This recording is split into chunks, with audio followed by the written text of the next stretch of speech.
Sarvodaya Namaskar student, I Rohit Kumar going to start your 15th chapter of your science book, which is light, sound and force. In this chapter we are going to read about the light, sound and force. In this chapter we are going to read about the source of light, how do we see things, how are shadows formed, sound, force and energy. इस chapter में हम लोग इन सब चीज़ों के बारे में discuss करेंगे। तो first topic is source of light. तो हम लोग को पता होना चाहिए कि सबसे बड़ा सोर्स ऑफ लाइट जो है हमारे अर्थ पे वो सन है ना। Sun is the main source of light. Plants need sunlight to take their own food. बिना सनलाइट के प्लांट जो है अपना फूड प्रिपेयर नहीं कर सकता है। अगर प्लांट नहीं होगा तो हम लोग को भी फूड नहीं मिलेगा। इसीलिए सनलाइट बहुत इंपॉर्टेंट है। The two main sources of light are natural light sources और आर्टिफिशियल लाइट सोर्सेज। दो मेन जो सोर्स है वो नेचुरल लाइट सोर्सेज है और आर्टिफिशियल। तो नेचुरल लाइट हमें कहाँ से मिलता है? सन से। Sunlight is a natural light source. Fireflies are natural light source. Fireflies होते हैं जो जिसको जुगनू बोलते हैं, जो चमकता है, वो उसे हम लोग नेचुरल लाइट सोर्स कह सकते हैं। They are insects which produce light with the help of special organ. उनके स्पेशल ऑर्गन के कारण लाइट प्रोड्यूस होता है। Artificial light source are light sources like candle, lamp, electric bulb etcetera. Artificial light sources क्या है? Candles हो गया, lamp हो गया, इलेक्ट्रिक बल्ब हो गया, ये सब जो है आर्टिफिशियल लाइट सोर्स का एग्जांपल है। Which are made by man and produce light artificially. जो कि मैन मतलब ह्यूमन बीइंग बनाया है और उसमें लाइट जो प्रोड्यूस होता है वो आर्टिफिशियली प्रोड्यूस होता है। How do we see things? हम लोग किसी भी चीज़ को देख कैसे पाते हैं? तो वो because of reflection of light.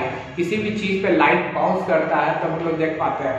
अगर लाइट ना हो तो हम लोग देख नहीं पाएंगे। For example when light falls on the table, it bounces off the table, then this bounce light enters our eyes and we are able to see. अगर हम लोग को टेबल देखना है तो पहले लाइट टेबल पे पड़ेगा और वो हम बाउंस होकर हमारे आँख में वो चीज़ फिर दिखेगा। ठीक है।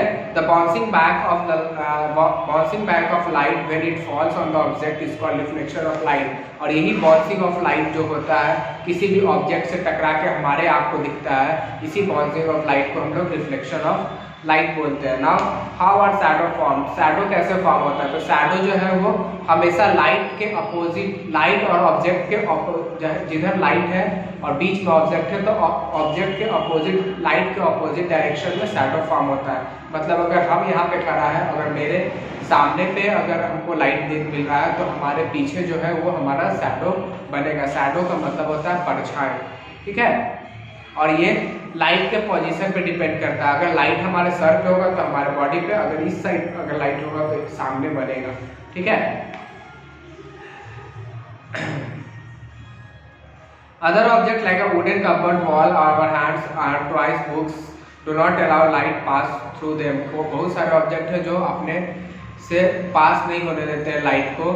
This objects block the path of the light and shadow is form. और यही ऑब्जेक्ट्स जो है वो लाइट के रे को ब्लॉक करते हैं और फिर शैडो फॉर्म करते हैं। Flash a torch on to a wall. अगर वॉल पे अगर टॉर्च फ्लैश करते हैं, place a book between the torch and the wall, the book blocks the path of the light coming from the torch and hence its shadow is formed on the wall. अगर एक wall पे torch मारेंगे और बीच में book को रखेंगे तो book क्या करेगा? उस लाइट का पाथ को रोकेगा और हम लोग को उसका इमेज दीवार पे दिखेगा। अगर कहीं लाइट है और अंधेरा में हम लोग अपने हाथ से दीवार पे जो बना के देखते हैं चिड़िया या जो कुछ भी, वो बिकॉज ऑफ शैडो है। Now next one is sound. Sound क्या है? We hear sound all around us. हम लोग अपने आसपास में बहुत तरह के साउंड सुनते हैं। People talking to each other, vehicles moving on the road and music playing on radios are some of the sounds we hear in our daily lives. Radio में जो गाना सुन रहे हैं, व्हीकल जो रास्ते पे चल रहा है, ये सब जो है हम लोग कुछ आवाज़ है जो हम लोग रोज अपने डेली लाइफ में सुनते हैं। Human beings and animals use sound to communicate with each other. Human beings जो है हम लोग किसी से कम्युनिकेट करने के लिए, बात करने के लिए साउंड प्रोड्यूस करते हैं, है ना। How is sound made? Sound बना कैसे है? Sound can vary but they are all made in the same way. Sound जो है वो वैरी तो करता है, सबका अलग अलग आवाज होता है, लेकिन वो सेम वे से बना होता है। Sound is made when an object move back and fourth very quickly.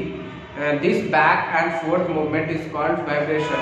Sound जब तब मतलब बनता है जब हम लोग कोई ऑब्जेक्ट जो है ऑब्जेक्ट पे जाके मतलब वाइब्रेशन जो हम बोलते हैं वो वाइब्रेशन टकराता है और फिर ये मतलब मतलब फिर वो वापस वेरी क्विकली आता है और इसी मूवमेंट को हम लोग वाइब्रेशन बोलते हैं, इसी मूवमेंट को हम लोग वाइब्रेशन बोलते हैं। यानी हम लोग बोल सकते हैं कि साउंड जो है वो एक वाइब्रेशन है जो हमारे माउथ से क्रिएट होता है ना।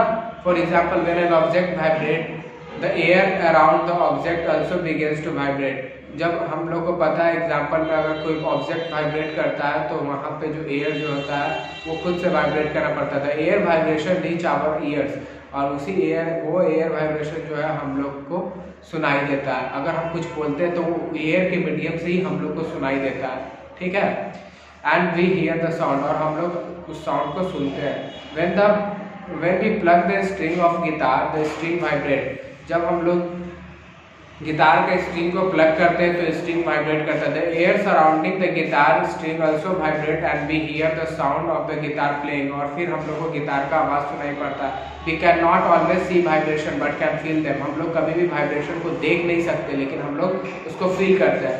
If we touch a radio while it is playing music we can feel the vibration। अगर जब गाना बज रहा होगा रेडियो को टच करोगे तो वहाँ पे झंझनाहट होगा, वो झंझनाहट वो वाइब्रेशन है, उसे ही हम लोग वाइब्रेशन करते हैं जिससे हम लोग फील कर पाते हैं। If we place our hand against our throat while we speak we will able to feel the vibration. अगर हम लोग बोल रहे हैं और अपने हाथ को माउथ के पास रखते हैं या दांत पे रखते हैं या थ्रोट पे रखते हैं तो हम लोग को वाइब्रेशन पता चलता है।